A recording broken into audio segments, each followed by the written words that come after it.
नमस्कार, स्वागत है आपका आकार आईएएस में। यूपीपीसीएस प्रीलिम्स 2024 के लिए इतिहास के कुछ सवालों पर आज हम फिर से डिस्कशन करेंगे। तो ये जो क्वेश्चंस हैं बेसिकली यूरोपियन कंपनी से लिए गए हैं कि इंडिया में जब first time advent of Europeans हुआ तो उससे रिलेटेड कुछ एमसीक्यूज हैं जो हम यहाँ पर डिस्कस करेंगे। चलिए शुरू करते हैं। हमारा पहला सवाल है कि निम्नलिखित में से कौन नीली जल योजना यानी कि जो ब्लू वाटर पॉलिसी है, ब्लू वाटर पॉलिसी से संबंधित है? अल्मेडा, अल्बुकर्क, डुप्ले या फिर रॉबर्ट? तो इसमें करेक्ट ऑप्शन आपका होगा अल्मेडा। ठीक है, अल्मेडा जो है वह ब्लू वाटर पॉलिसी से रिलेटेड है। ब्लू वाटर पॉलिसी या नीली जल योजना का बेसिकली मतलब यहाँ पर क्या है? उसका मतलब यहाँ पर यह है कि पुर्तगाली जो थे वो अरब सागर के साथ साथ, किसके साथ?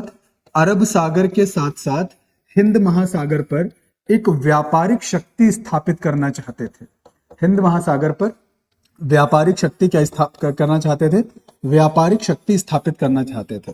तो सीधा सा फंडा पुर्तगालियों का यह था कि हम जो समुद्री क्षेत्र है, समुद्री क्षेत्र पर अपनी व्यापारिक शक्ति स्थापित करेंगे जिससे कि उनका एक एकाधिकार वहां स्थापित हो सके, आधिपत्य स्थापित हो सके। इस वजह से उन्होंने एक पॉलिसी स्टार्ट करी और वो पॉलिसी स्टार्ट की गई किसके द्वारा? अल्मेडा के द्वारा, जिसे बोला गया नीली जल योजना या फिर ब्लू वाटर पॉलिसी। भारत में यूरोपीय कंपनियां जो आई तो सबसे पहली यूरोपीय कंपनी जो भारत में आई थी वो कौन थी? वो पुर्तगाली थे। वो कौन थे? पुर्तगाली थे। 1498 में 1498 में पुर्तगाल से एक नेविगेटर चलता है जिसका नाम क्या है? Vasco da Gama. तो वास्को डिगामा बेसिकली कहां पहुंचता है? Vasco da Gama Cape of Good Hope होते हुए पहुंचता है इंडिया। इंडिया में जब वो पहुंचता है इंडिया में, तो इंडिया में कालीकट पहुंचता है और कालीकट पर उसका जो एक रिलेशन बिल्डअप होता है वो होता है जमोरिन के साथ में। किसके साथ? जमोरिन के साथ में।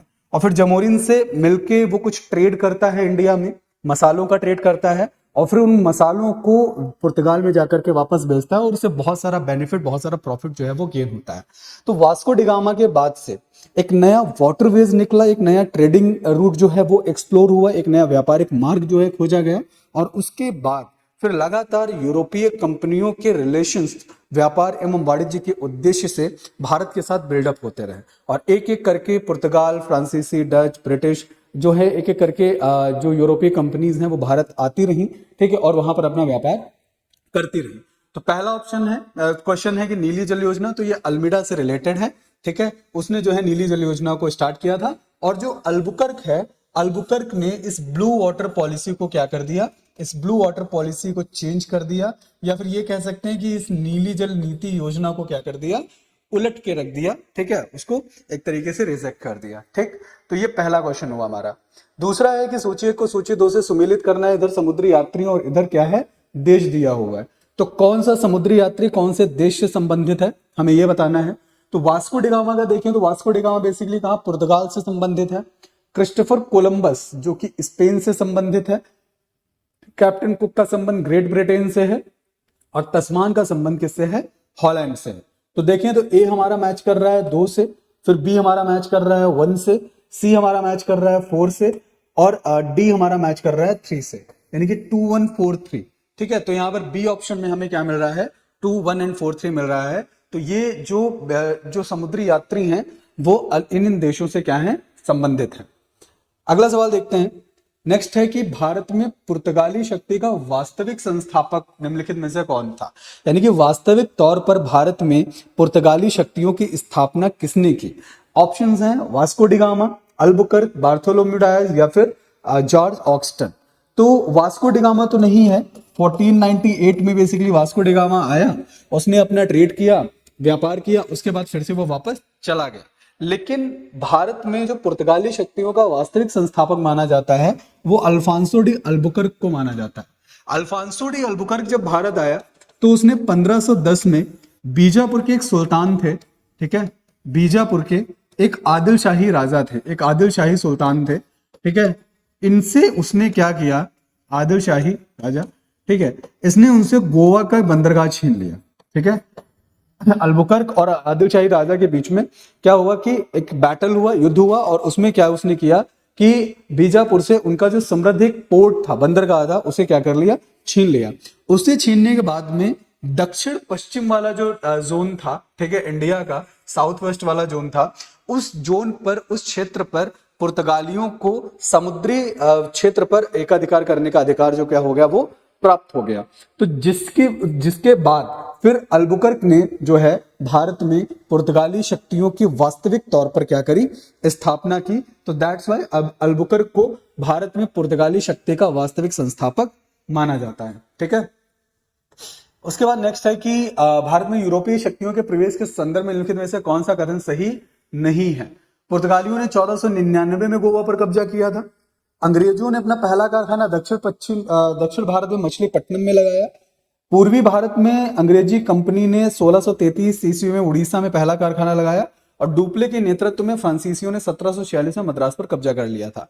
पहला ऑप्शन देखते हैं तो यहाँ पूछ रहा है, कह रहा है कि पुर्तगालियों ने गोवा पर 1499 में कब्जा किया, तो ये गलत है। अभी हमने जैसे पहले देखा, ठीक है, अल्फांसो डी अल्बुकर्क जो कि वास्तविक संस्थापक है भारत में पुर्तगाली शक्ति का, उसका जो मुकाबला होता है वो बीजापुर के आदिल शाही राजा के साथ होता है और बीजापुर का समृद्ध बंदरगाह, ठीक है, जो गोवा है, ठीक, वो उनसे छीन लेता है। तो यहाँ पर पुर्तगालियों ने गोवा 1499 में नहीं बल्कि कब, 1510 ईस्वी में क्या किया, छीना था, ठीक है। तो ये स्टेटमेंट हमारा क्या हो जाएगा, सही हो जाएगा, क्योंकि यहाँ पर नहीं पूछ रहा है कि कौन सा सही नहीं है। बाकी जो 3 स्टेटमेंट हैं कि अंग्रेजों ने अपना पहला कारखाना दक्षिण भारत में मछलीपट्टनम में लगाया, करेक्ट है, क्योंकि यहाँ पर अंग्रेजों के कॉन्टेक्स्ट में पूछ रहा है, ठीक है। पूर्वी भारत में अंग्रेजी कंपनी 1633 में उड़ीसा में, करेक्ट है, ठीक है। और डुप्ले के नेतृत्व में फ्रांसीसियों ने 1746 में मद्रास पर कब्जा किया, ये भी आपका क्या है, सही है। तो गलत स्टेटमेंट केवल कौन था, ए वाला था कि 1510 में गोवा पर क्या किया, कब्जा किया। पुर्तगालियों ने भारत में निम्नलिखित में से किस स्थान पर प्रथम दुर्ग का निर्माण किया। पहला दुर्ग पूछ रहा है, कौन सा पहला दुर्ग, तो अंजादीव, कन्नानूर, कोचीन या फिर गोवा। करेक्ट ऑप्शन होगा कोचीन। 1503 ईस्वी में 1503 एडी में, ठीक है, पुर्तगालियों ने भारत में कोचीन पर क्या किया कि अपने पहले दुर्ग का निर्माण किया और किसके उसमें हुआ था, अल्बुकर्क के उसमें, किसमें, अल्बुकर्क के उसमें वो हुआ था। कन्नानूर जो है वो बेसिकली दूसरी फैक्ट्री थी, कन्नानूर वाज द सेकंड फैक्ट्री, ठीक है, which was established bye Portuguese in the year of 1505, 1505 ईस्वी में। तो 1503 ईस्वी में पहला दुर्ग स्थापित होता है, ठीक है, जो क्या है, कोचीन है, और 1505 ईस्वी में दूसरा दुर्ग स्थापित होता है जो कौन सा है, कन्नानूर है, ठीक है। तो यहां पर करेक्ट ऑप्शन हमारा क्या होगा, कोचीन होगा।